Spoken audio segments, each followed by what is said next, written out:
प्रिय विद्यार्थियों, बीए द्वितीय वर्ष के संस्कृत विषय के प्रथम प्रश्न पत्र में निर्धारित अभिज्ञान शाकुंतलम का हम अध्ययन कर रहे हैं।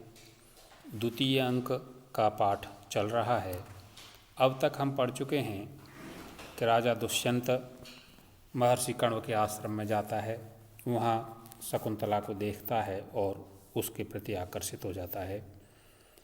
आश्रम से लौटने के बाद राजा का मन शिकार में नहीं लगता और वह अपने सेनापति को शिकार निषेध का आदेश देता है कि अब कोई शिकार नहीं की जाएगी, अब सभी विश्राम करेंगे। और उसी समय राजा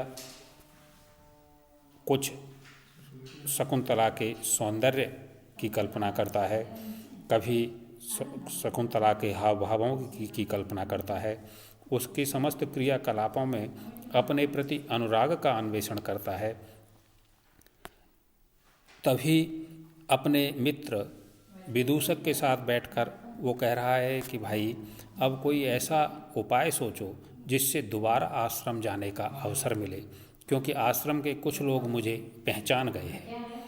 विदूषक कहता है कि महाराज, इसका तो ये उपाय है कि चलो अपन उनसे कर लेने चलते हैं। लेकिन तभी दो ब्रह्मचारी आते हैं, आश्रम कुमार आते हैं और राजा को आमंत्रित करते हैं कि महाराज, महर्षि कण्व की अनुपस्थिति में कुछ राक्षस आश्रम की क्रियाओं में विघ्न उत्पन्न कर रहे हैं, अतः आपसे निवेदन है कि आप सारथी के साथ कुछ दिन आश्रम में रहें। राजा इसे अपने लिए बड़ा अच्छा अवसर मानता है और वह ऋषियों के वचन का अनुसरण करते हुए कहता है कि यह पूर्ववंशियों के राजाओं की परंपरा है कि वो किसी भी भयाक्रांत की रक्षा के लिए सदैव तत्पर रहते हैं। और ऐसा कहकर वह ऋषि कुमारों को आश्वस्त करता है कि आप चलिए, मैं आता हूँ। अब इससे आगे राजा ऋषि कुमारों को कहता है कि आप चलिए, मैं भी आपके पीछे आ रहा हूँ।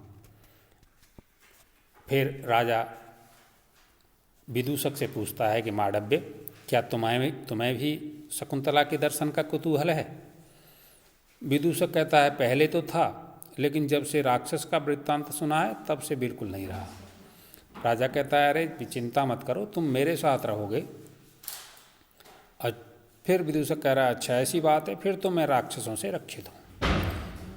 दौवारिक कहता है महाराज, रथ तैयार है और आपके आगमन की प्रतीक्षा कर रहा है, लेकिन राजधानी से करभक देवियों का आदेश लेकर के आया है। राजा कहता है कि अरे माताओं ने क्या आदेश प्रेषित किया है, उसे शीघ्र भेजिए। दौवारिक आता है, उसे करभक आता है, उसे प्रणाम करता है और कहता है कि महाराज, माता का आदेश है कि आगामी चौथे दिन में उनके वृत्त का पारणा है, इसलिए आप वहाँ पर उनका सम्मान करते हुए अवश्य पधारें।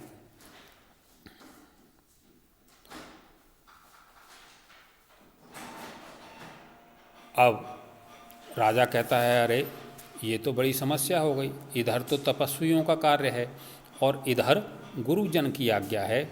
विदूषक कहता है कि अब तो त्रिशंकु की तरह बीच में ही रहो। राजा कहता है सही कह रहे हो तुम, मैं भी बहुत व्याकुल हूँ। कृत्योर्भिन्न देशत्वाद्वैधी भवति मे मनः पुरः प्रतिहतं शैले स्रोतः स्रोतो बहो यथा। कृत्योर भिन्न देशत्वात्, दोनों कार्यों के भिन्न प्रदेश में होने के कारण मे मनः द्वैधी भवति, मेरा मन दुविधा में पड़ गया है। ठीक इस प्रकार जैसे पुरः प्रतिहतं शैले स्रोतः स्रोत बहो यथा, जैसे किसी नदी के प्रवाह के बीच में कोई शैल पहाड़ आ जाए तो उसका प्रवाह दो भागों में बट जाता है, उसी प्रकार मेरा मन द्वैध को प्राप्त हो रहा है। राजा को जब माताओं का आदेश मिलता है तो उसके सामने समस्या है। एक तरफ तो वह माताओं के आदेश की अवहेलना नहीं करना चाहता, दूसरी तरफ उसके मन में शकुंतला को मिलने की एक जो आशा बंधी थी वो उसे भी खोना नहीं चाहता है। इसलिए वो कह रहा है कि मेरे मन में यहाँ पर द्वैध उत्पन्न हो गया है। अन्वय देखिए एक बार। कृत्यो भिन्न देशत्वात्, भिन्न देश में भिन्न भिन्न स्थानों पर दोनों कार्यों के होने के कारण मेरा मन शैले प्रतिहतं स्रोतो वह स्रोतः यथा द्वैधी भवति। किसी नदी का वेग, किसी नदी का स्रोत बीच में आए हुए पहाड़ से टकराकर दो भागों में बट जाता है, इसी प्रकार नदी के तुल्य मेरा मन भी हो रहा है। यहाँ पर अनुष्टुप छंद है और उपमा अलंकार है। राजा तभी सोचता है और विदूषक को तैयार करता है। विदूषक से कहता है कि अरे मांडव्य, तुझे भी तो माँ पुत्र की भांति मानती है, तो क्यों ऐसा क्यों नहीं हो कि तुम चले जाओ और माँ के जो पुत्र का कार्य है उसका संपादन करो। तो राजा विदूषक कहता है कि ये मत सोचना कि मैं राक्षसों से डर के जा रहा हूँ। राजा कहता है अरे ऐसा कैसे हो सकता है। तो विदूषक कहता है कि अच्छा यदि ऐसा है तो फिर मैं युवराज की तरह जाऊँगा। तो राजा कहता है अरे आप चिंता मत करो, सारी सेना है वो तुम्हारे साथ जाएगी। विदूषक अरे फिर तो बढ़िया है, अब मैं युवराज बन गया। राजा मन में सोचता है कि अरे यह जो बालक है, यह जो विदूषक है बड़ा चपल है, कहीं जाकर के अंतःपुर में इस शकुंतला विषयक वृत्तांत को न सुना दे, इसलिए इसे कहता हूँ। तो कहता है मित्र देख, मैं केवल ऋषि मुनियों के सम्मान के कारण नहीं जा रहा हूँ। वो जो मैंने तुझे कहा शकुंतला विषयक वृत्तांत, उसमें मेरी कोई अभिलाषा नहीं है, क्योंकि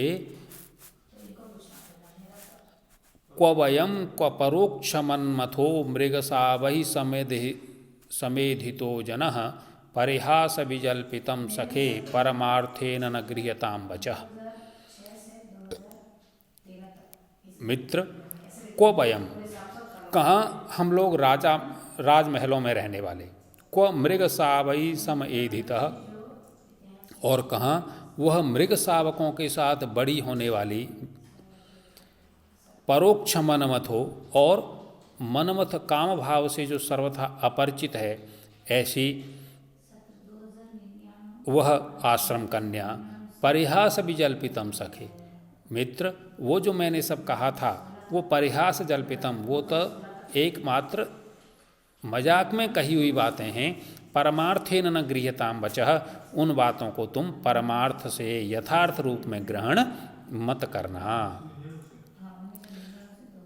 एक बार अन्वय देखिए। सखे मित्र, वयम क्व, कहाँ हम राजा लोग राजमहल में रहने वाले, क्व मृगसावई समेधितः परोक्ष मनवथा जनः, और कहाँ वह मृगसावई मृग के शावकों के साथ वृद्धि को प्राप्त होने वाले पर मनमथ को कामदेव के ज्ञान से सर्वथा अपरिचित जनः, वह आश्रम कन्या। परिहास विजल्पितम सखे, मित्र, वह जो मैंने तुम्हें जो कुछ कहा है, शकुंतला विषयक वृत्तांत जो तुम्हें सुनाया है, वो परिहास जल्पितम, वो सब परिहास में कही हुई मेरी बात है। तुम उसे परमार्थी न गृह्यताम वचः, उसे परमार्थ रूप में ग्रहण मत करना, क्योंकि दुष्यंत को ये शंका है कि कहीं ऐसा ना हो कि मैं जब तक पहुँचूँ तब तक यह अंतःपुर में इस बात को फैला दे। इसलिए वह विदूषक को ये आश्वस्त करना चाहता है कि विदूषक, मेरे द्वारा जो तुम्हें कहा गया है वो केवल परिहास की बात है। ये यहाँ पर वियोगिनी छंद है और विषय अलंकार है।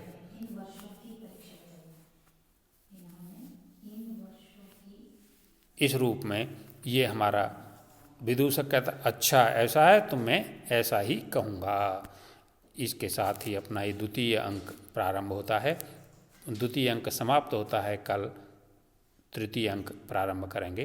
धन्यवाद।